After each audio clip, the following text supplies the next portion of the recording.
with attacks reported from the north, the east and the south.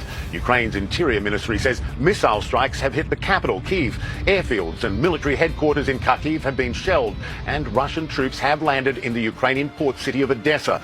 Now, according to Russia, they got no resistance from Ukrainian border guards and, according to Russia, have suppressed Ukraine's air defences. Ukraine's armed forces says 5 Russian aircraft and a helicopter have been shot down, Russia denying that. Video, meanwhile, from Ukrainian border guards shows a column of military vehicles entering the country from Belarus to the north. Tens of thousands of Russian troops have been conducting military drills there for several weeks. CNN's Matthew Chance was on the air just a few hours ago from Kyiv when air raid sirens sounded. There's been an air raid siren, just suddenly. Oh, here it is.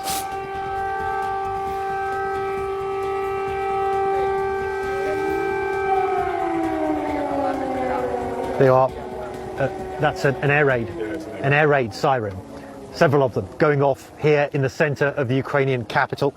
Now, whether that's them just testing it, I don't think so, though, given the situation we currently find ourselves in. And air raid sirens here in Lviv, Ukraine, in the west of the country, they're going off again right now in the background here. And that's probably the 7th or maybe 8th time in the last hour and a half that has happened. They're coming from multiple parts of the city as well.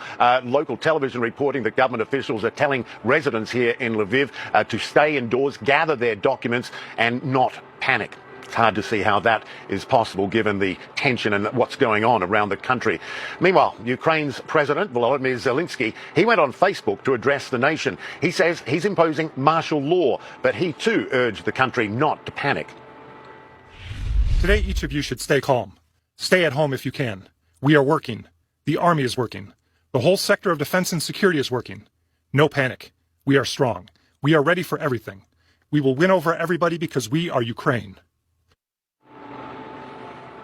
All right, the Russian President, Vladimir Putin, he's calling this a, quote, military operation to protect Donbass. Well, it's clearly much more than that. He made a surprise appearance on state television early this morning, Mr. Putin blaming the government in Kyiv for any bloodshed, but said Russian forces are not planning an occupation.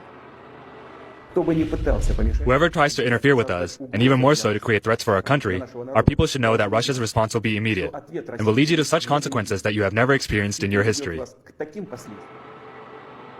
US President Joe Biden, he condemned what he called the unprovoked and unnecessary Russian invasion. He plans a White House address in the days ahead where he is expected to announce full-scale sanctions on Russia. Mr. Biden tweeting, Russia alone is responsible for the death and destruction this attack will bring, and the United States and its allies and partners will respond in a united and decisive way. He goes on, the world will hold Russia accountable. All right, we've got Nick Payton-Walsh.